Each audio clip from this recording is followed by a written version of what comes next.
Good morning, good afternoon, and good evening to you and whoever you are. My name is Daniel. I go by Drod, and this is the New to Comics channel. Welcome. This week, plenty of books that I picked up. I just wanted to share with you guys what I got, what I'm interested in, and what's next. As you can see here, it's quite the stack. Just show you that right there.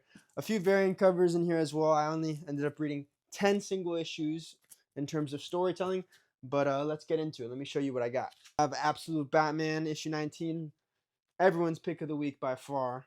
But we also got from the Next Level Initiative all three of the new upcoming titles, so I'll be telling you about those as well. We also got plenty of indies that are worth your while if you're interested in them. I personally read Racer X. Here I got the second issue of Narco, the new Fireborn #1. I checked this out if you're curious about that one. And of course, you got to go with the hype. You got to get the Nectar. And if you're not on Ghost Pepper, then you're doing yourself quite the disservice as well.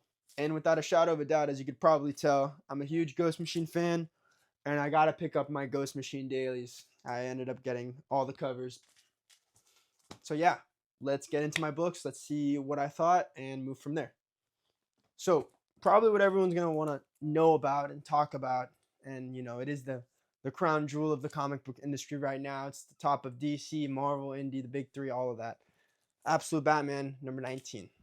So breaking into this comic, just going over the things that I enjoyed, I just want to go over just briefly the Absolute Scarecrow design.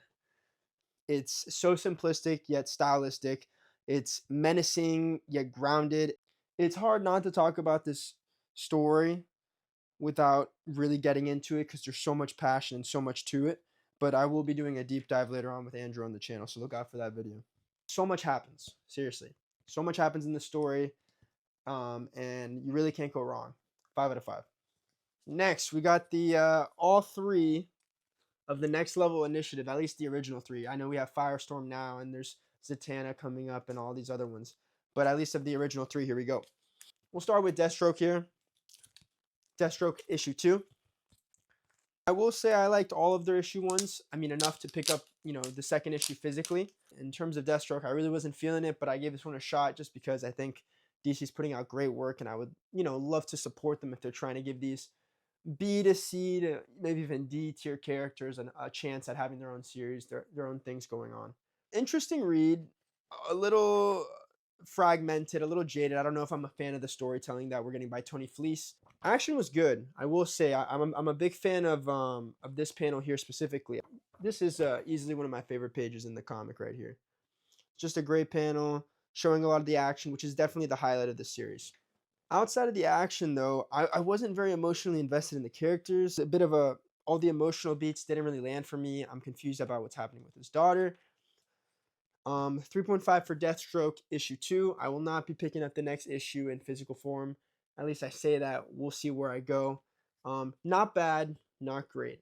It's up to you. I would say the weakest out of the Next Level trilogy. Next issue is Lobo #2. Lobo #1 was excellent. I highly recommend it to anyone. I think the art's spectacular, and I think that there's a lot of things that subvert my expectations. I think I underestimate this comic quite a bit, and I was excited to give issue 2 a try, and I will say I was pleasantly surprised yet again. A hilarious issue, incredible artwork, seriously. Let me look for one of my favorite pages here. Jorge Corona is really doing the masterful work. I mean, just this cover in general, right, guys? The artwork is grotesque, but it's colorful and stylistic, and it's still very much in your face. It's kind of like eating like an expired candy, like something sour. I don't even know if candy can expire, but regardless, it's so pungent. It really gets right into your face, and you can't really escape it. It overwhelms you, but in the right way, if that makes sense.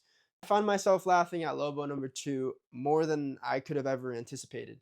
And I'm impressed. I'm genuinely impressed, and I will be picking up issue 3 of Lobo in physical format. Lobo #3 gets a 4.5 out of 5 for me.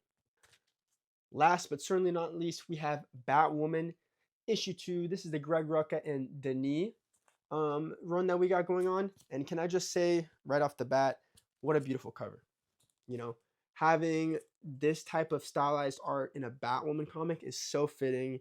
It's so key to her character. I don't know Cassandra Cain as well as I should, But what I will say is that I'm becoming a fan every single time I read any of her dialogue, any of the time I'm immersed in her world, and it is by far one of the most underestimated runs. Issue two, I would say I enjoyed honestly more than the first one. I think it capitalized on some of the weak parts of the first one. The first one felt a little bit disjointed and confusing and complex, not in a bad way, but in the way that might have not been as friendly for new readers. And this one was way more linear, which I appreciated, and the artwork's on full display. But just check out some of this artwork. Denis is really doing a great job. I think her lines are jagged, but I think that's the point. I think it's very intentional, and I think it's done extremely well. Look at these panels. Look at that character design that we get for Batwoman, guys. Like, that is exactly what you need, when you're introducing a new character and you want to really highlight what makes them unique. Look at these action. I've really been enjoying the action in all three of the issues, I will say. Big fan of these panels here. I would give Batwoman issue 2 a 4.5 out of 5. Now, on to our indie books that you guys are probably sleeping on, but you shouldn't, because all of these are heavy hitters. I really enjoyed all of these quite a bit. First off, Racer X. Check out that sweet cover. Look at the reflection in the water. Just doing good work here. Nuno Platti is the artist.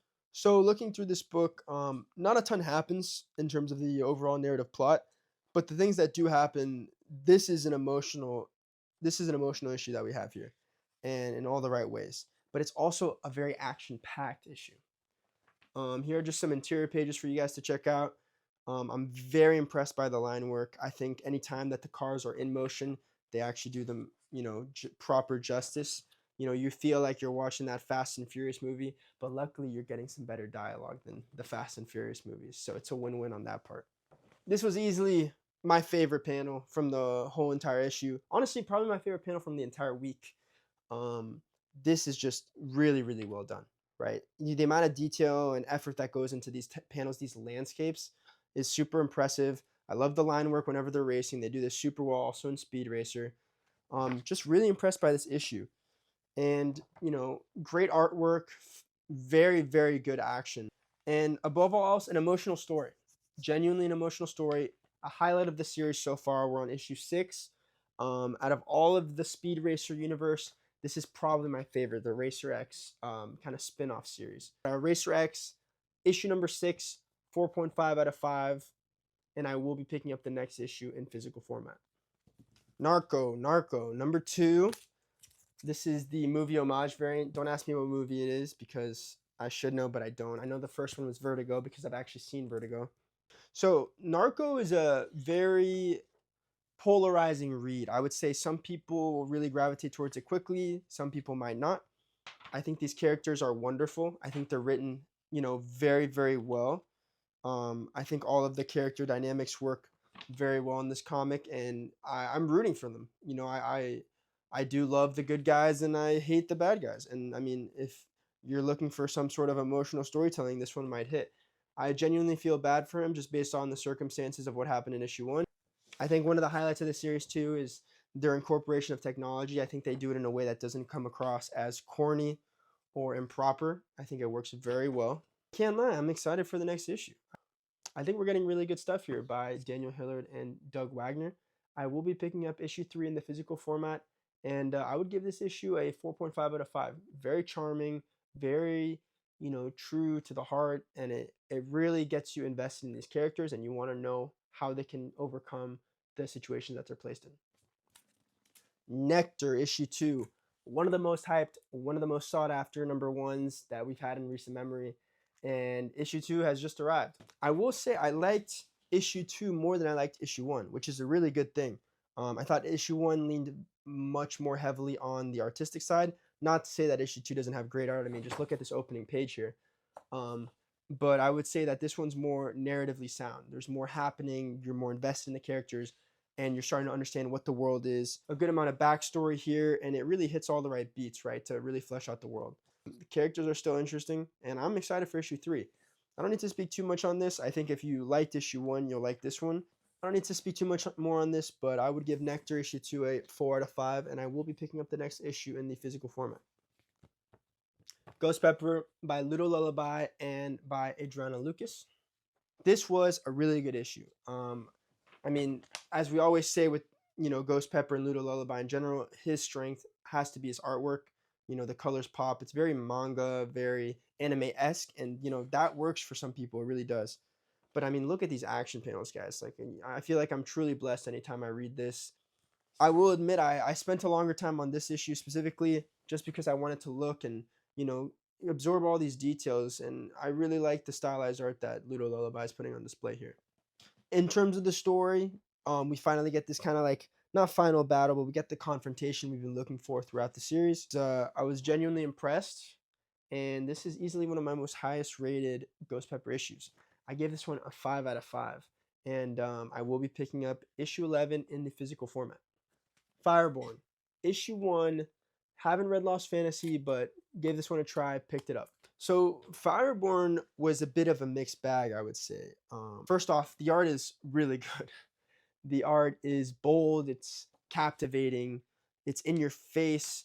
I think, just looking at this title card, you know that you're in for something different. I was a big fan of the paneling, actually.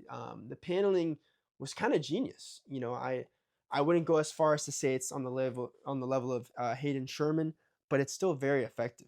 The biggest strength that I noticed, and I think the unsung hero of this comic, is going to be the colors. I think the colors are bold and very apparent, and they give you a lot to think about. There's a lot of complexity within the choices here. I think the color palette's leaning towards pink, and these kind of shades of violet are very interesting, and they work very well for this comic specifically in terms of powers and magic and combat. And I'm probably not going to be checking out the next issue just because here come the cons. The biggest con I have is the writing.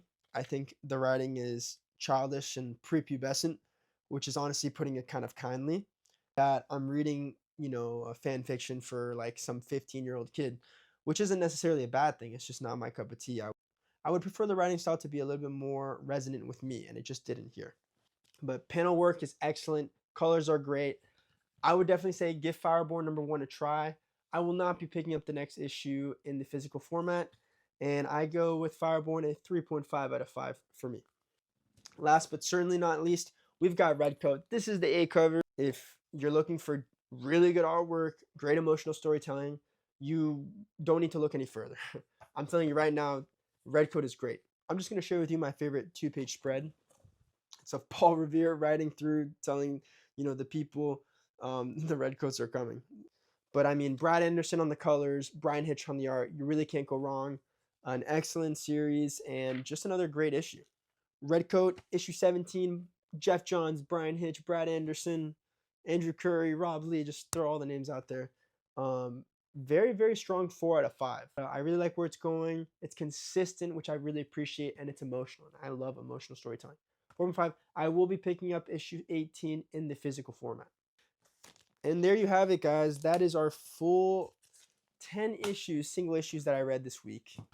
Let's get into what my #1 was this week. What was my #1? What comes out on top? What wins that King of the Hill?